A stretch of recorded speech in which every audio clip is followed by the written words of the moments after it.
ഈശോമിശിഹായ്ക്ക് സ്തുതിയായിരിക്കട്ടെ. ആണ്ടുവട്ടത്തിലെ 3-ാം ഞായർ. ഇന്ന് നമ്മൾ ധ്യാനിക്കുന്നത് വിശുദ്ധ മത്തായിയുടെ വിശുദ്ധ സുവിശേഷം 4-ാം അധ്യായം 12 മുതൽ 23 വരെയുള്ള വാക്യങ്ങളാണ്. യോഹന്നാൻ ബന്ധനസ്ഥനായെന്ന് കേൾക്കുമ്പോൾ യേശുനാഥൻ തൻ്റെ പരസ്യ ജീവിതം ആരംഭിക്കുന്നതിന് വേണ്ടി ഇറങ്ങി പുറപ്പെടുന്ന കാര്യത്തെക്കുറിച്ചാണ് സുവിശേഷം നമ്മോട് സംസാരിക്കുന്നത്. മാത്രമല്ല, അവൻ തൻ്റെ ആദ്യത്തെ 4 ശിഷ്യന്മാരെ വിളിക്കുന്ന രംഗവും സുവിശേഷം നമ്മളോട് സംസാരിക്കുന്നുണ്ട്. അരുന്ധതി റോയുടെ വളരെ പ്രശസ്തമായ ഒരു നോവലുണ്ട്. അതിൻ്റെ പേര് കുഞ്ഞു കാര്യങ്ങളുടെ ഉടയതമ്പുരാൻ എന്നാണ്. അപ്പം ആ ഒരു പേരിന് യോജിച്ച ഒരു ദൈവത്തെക്കുറിച്ചാണ് സുവിശേഷം നമ്മളോട് സംസാരിക്കുന്നത്. കുഞ്ഞു കുഞ്ഞു കാര്യങ്ങളുടെ ഉടയതമ്പുരാൻ. വലിയ പ്രഹസനങ്ങളോ വലിയ ഷോ ഓഫുകളോ ഇല്ലാതെ ദൈവം മനുഷ്യരുടെ ജീവിതത്തിൽ ഇടപെടുന്നതിനെക്കുറിച്ചാണ് സുവിശേഷം നമുക്ക് പറഞ്ഞു തരുന്നത്. ഈ പഴയ നിയമത്തിൽ ദൈവത്തെ അന്വേഷിച്ച് പോകുന്ന മനുഷ്യരെക്കുറിച്ചാണ് കൂടുതൽ നമ്മൾ കാണുന്നത്. ദൈവം ദേവാലയത്തിലുണ്ട്, അവരുടെ ആവശ്യങ്ങൾക്ക് വേണ്ടി അവരവിടെ പോകുന്നു, ദൈവത്തിന് വേണ്ടി ഓടുന്നു, പല കാര്യങ്ങൾ ചെയ്യുന്നു, പ്രവർത്തിക്കുന്നു. പക്ഷെ ഇവിടെ നേരെ തിരിച്ച് മനുഷ്യരെ പിടിക്കാൻ ഇറങ്ങുന്ന ഒരു ദൈവം, വളരെ നിസ്സാരനായി മനുഷ്യനായി മനുഷ്യൻ്റെ അതേ ഭാവത്തിൽ അവൻ്റെ അതേ സ്നേഹത്തിൽ അവനെ അന്വേഷിച്ചിറങ്ങുന്ന ഒരു ദൈവം. അപ്പം ഈശോ ചെന്നെത്തുന്ന ഇടങ്ങളെക്കുറിച്ചൊക്കെ സുവിശേഷം എന്ന് പറയുന്നുണ്ട്. നഫ്താലി, സെബുലൂൺ എന്ന് പറയുന്ന സ്ഥലങ്ങൾ. അവൻ ഗലീലയിലേക്ക് പിൻവാങ്ങുന്നുണ്ട് യോഹന്നാൻ ബന്ധനസ്ഥനായെന്ന് കേൾക്കുമ്പോൾ. അതായത് യോഹന്നാൻ ഈശോയെ പരിചയപ്പെടുത്താനായി വന്നവനാണ്. യോഹന്നാൻ ബന്ധനസ്ഥനായപ്പോൾ ഈശോ മനുഷ്യരുടെ ഇടയിലേക്ക് ഇറങ്ങുകയാണ്. യോഹന്നാൻ്റെ പ്രവാചക ദൗത്യം അവിടെ അവസാനിക്കുമ്പോൾ ദൈവം തൻ്റെ ദൗത്യം ആരംഭിക്കുകയാണ്.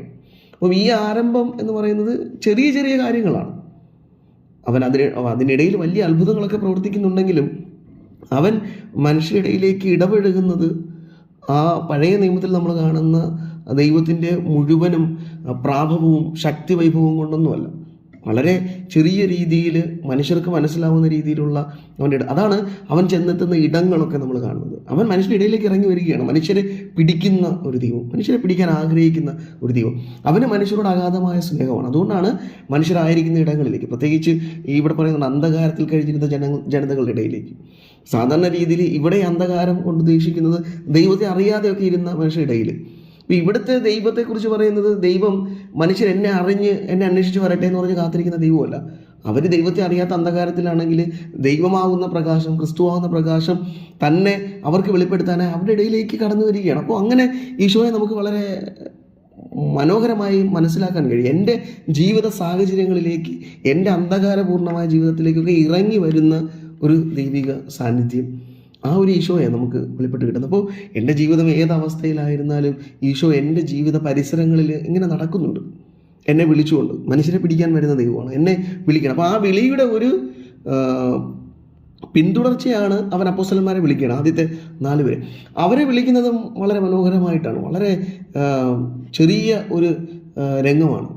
അവൻ വരുന്നു, അപ്പോസ്തലന്മാരെ കാണുന്നു, അവൻ വിളിക്കുകയാണ്, എന്നെ നിങ്ങൾ അനുഗമിക്കുക, നിങ്ങളെ ഞാൻ മനുഷ്യരെ പിടിക്കുന്നവരാണ്. അപ്പം ഈശോ മനുഷ്യരെ പിടിക്കുന്നവനാണ്, ഈശോയുടെ കൂടെ നടക്കുന്നവർ മനുഷ്യരെ പിടിക്കുന്നവരാണ്. ഈ മനുഷ്യരെ പിടിക്കുക എന്നുകൊണ്ട് ഉദ്ദേശിക്കുന്നത് അന്ധകാരത്തിലായിരിക്കുന്ന മനുഷ്യർക്ക് പ്രകാശം, ചെറിയൊരു വിളക്ക് കൊളുത്തി വെക്കുന്ന മനുഷ്യരായി മാറുക എന്നുള്ളതാണ്. ഇന്ന് നമ്മളും കാത്തിരിക്കുന്നത് ദൈവം വന്ന് വിളിക്കുന്ന വലിയ ഒരു സങ്കല്പത്തെക്കുറിച്ചാണ്. ദൈവം വന്ന് വിളിക്കുന്ന ഒരു, പക്ഷെ ഇവിടെ അപ്പോസ്തലന്മാരുടെ ഇടയിലേക്ക് ഈശോ വന്ന ആ ചെറിയൊരു വിളി അനുദിന ജീവിതത്തിൽ ഈശോ ഇതുപോലെ നമ്മുടെ ജീവിതത്തിൽ വിളിക്കുന്നുണ്ട്. ആ വിളി തിരിച്ചറിയുകയും ഈശോടൊപ്പം മനുഷ്യരെ പിടിക്കാനും ചൊല്ലുക എന്നുള്ളതാണ്. അപ്പം ഈശോ നേരത്തെ പറഞ്ഞതുപോലെ നഫ്താലി, സെബുലൂൺ പ്രദേശങ്ങളിൽ കത്തിച്ചൊരു വിളക്ക് പോലെ ആയിരുന്നതുപോലെ ഞാനും ഈ ഇരുട്ടറയിലായിരിക്കുന്ന മനുഷ്യർക്ക് ഒരു പ്രകാശം, ഒരു ചെറിയ തുണ്ട് പ്രകാശമായി മാറുക എന്നുള്ളതാണ് എൻ്റെയും വിളി. വലിയ കാര്യങ്ങൾ ചെയ്യാനല്ല ഈശോ വിളിക്കുന്നത്, ചെറിയ ചെറിയ കാര്യങ്ങളിലൂടെ മറ്റു മനുഷ്യർക്ക് പ്രകാശമായി തീരാൻ, അങ്ങനെ മനുഷ്യരെ പിടിക്കുന്ന, ഈശോയ്ക്ക് വേണ്ടി മനുഷ്യരെ പിടിക്കുന്ന, മനുഷ്യർക്ക് നന്മ ചെയ്യുന്ന മനുഷ്യരെ മാറാൻ. അമ്മ ത്രേസ്യയുടെ ജീവിതത്തിൽ അവളുടെ ജീവിതത്തിൻ്റെ മാറ്റത്തെക്കുറിച്ച് പറയുന്നത്, അമ്മ ത്രേസ്യ ആരോമായി സംസാരിച്ചുകൊണ്ടിരിക്കുമ്പോൾ ഒരു തവള ചാടുന്നത് കണ്ടിട്ട് അമ്മ ത്രേസ്യയ്ക്ക് മനമാറ്റം ഉണ്ടാവുകയാണ്. അവൾ ജീവിത വിശുദ്ധിയിലേക്ക് തിരിച്ചു വരികയാണ്. ചെറിയൊരു കാര്യമാണ് സംഭവിക്കുന്നത്. അവൾ ഈശോയുടെ വിളി അവിടെ തിരിച്ചറിഞ്ഞത്. അപ്പോസ്തലന്മാരെ ഈശോ വന്ന് വിളിക്കുന്നു.